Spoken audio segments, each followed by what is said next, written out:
सबकी जानकारी में है, के ऊपर प्रश्न चिन्ह खड़ा करता है।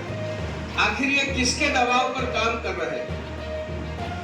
आखिर कौन सी अदृश्य शक्तियां हैं जिसके समय 10:30 से 11 के आसपास जो घटना हुई राजनांदगांव के मोतीपुर में, तुलसीपुर में, उसमें निखिल वैष्णव अपने घर में प्रवेश करने वाले थे। देखते हैं कि मेरे घर में कांग्रेस का झंडा लगा रहे हैं। उन्होंने स्वाभाविक रूप में और विवाद बढ़ा है और जो झंडा लगाने वाले हैं वे सब प्रकार से शस्त्रों से लैस थे, राड से, डंडा से, उनके पास छुरी चाकू जैसे अस्त्र थे और जो वार हुआ है ताबड़तोड़, मैं अभी देख करके आ रहा हूं हॉस्पिटल से, बहुत ही जघन्य एक प्रकार से हत्या का प्रयास किया गया है।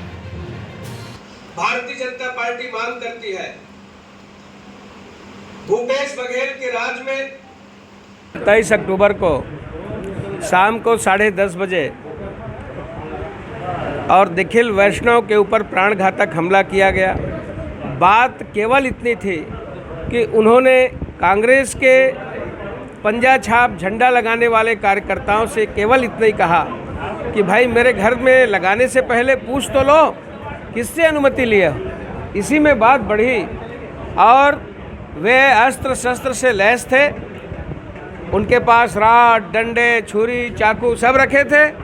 उन्होंने हमला किया और उसका परिणाम है कि उसकी नाक की हड्डी टूट गई है, आँख के ऊपर गहरी चोट है, कान के ऊपर चोट है और सिर में 8 टाँके लगे हैं। और ये चिकित्सकों का कहना है कि संभावित है कि इन्हें दिमागी बाद में परेशानी होगी, झटके भी आ सकते हैं, लकवा भी मार सकता है, ये कहना है। कुल मिलाकर के संस्कारधानी में इस प्रकार की घटना कभी हुई नहीं है। इलेक्शन में कभी, तो मैं ये चाहूँगा कि तत्काल उसको पुलिस प्रशासन गिरफ्तार करे और अपने सक्रियता का परिचय दे।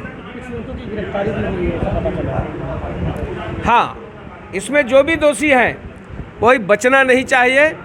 और राजनांदगांव जिले में मानपुर मोहल्ला खैरागढ़ में ये जो घटनाएं घट रही हैं ये अच्छे संकेत नहीं है। कुल मिलाकर के कांग्रेस पार्टी भयभीत है। भारतीय जनता पार्टी की विजय को कैसे रोका जाए, विजय रथ को कैसे ब्रेक किया जाए, उसके लिए ये सब लग चुके हैं।